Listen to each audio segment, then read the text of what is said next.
When we start our countdown, the top weather events of 2023. Number 5 actually occurred about a month ago. That was the Thanksgiving snowstorm across the area. And we'll start by taking a look at some meteorological stuff. Here's the 700 millibar chart.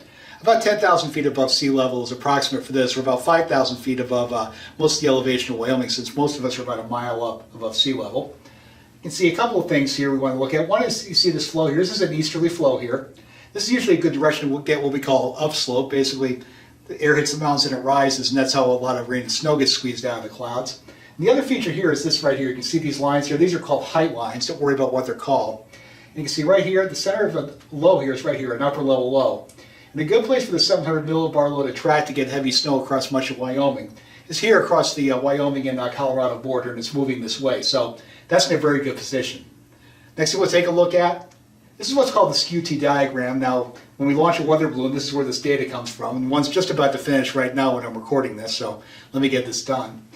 Now it measures 3 things: temperature, humidity, as well as wind. Now take a look at these 2 lines. This is temperature and humidity. See how these lines are really close to each other, in some places almost touching each other? This is a very saturated atmosphere, so tons of moisture in the atmosphere. It can't really hold anymore, and that's why we got a lot of heavy snowfall rates, especially around this area. And one other thing to look at, these are the winds here. You can see kind of north wind at the surface. This is an upslope flow and also enhances snow in places that are favorable to that, in this case lander. One more thing we look at, this is the surface chart. And you can see this boundary here. This is a stationary boundary, basically sitting along the continental divide, and it helps to focus a lot of that as an area of lift as well, so even more lift coming out of this. I'll be back in just a minute to show you some radar and satellite data to show how this is set up. Well, here's satellite imagery of what was going on. This is water vapor imagery, basically showing where the moisture is coming from. Wyoming is right about here. I'll draw it in for you. I'm not a graphic artist, so shoot me. It doesn't look great. Anyway, you can see the plume of moisture coming down here up through Mexico.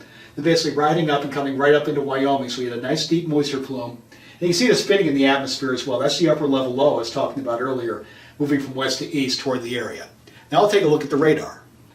Well, there's the radar imagery of it. It goes from 2:30 till about midnight when the really, really heavy snow fell from the belt from Landorf to Riverton. Admire my great artwork there.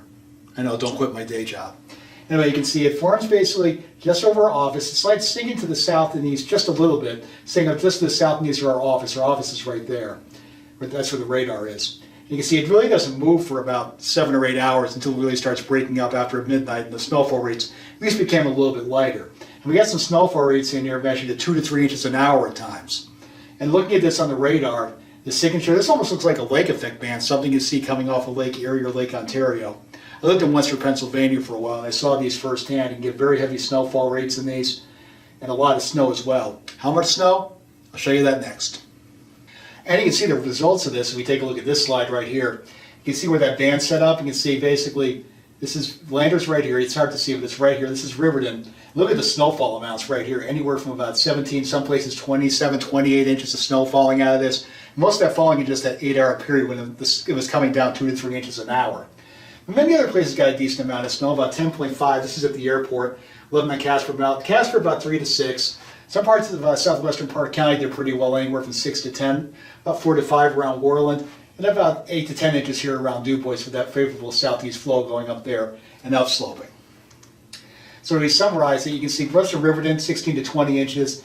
And there's more that fell after this time. This actually occurred at 9 o'clock on the 24th. We had a few more inches after that. See Sinks Canyon, 28 inches, 20 inches around Lander. Many other areas picking up 6 to 10 inches.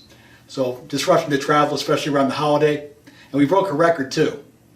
The coworkers weren't very happy about that either. I'll show you a short video right after this. And then stay tuned for number 4. We had record snowfall over the past 24 hours. Had 19.2 inches of snow over 24 hours at our official observer in downtown Riverton.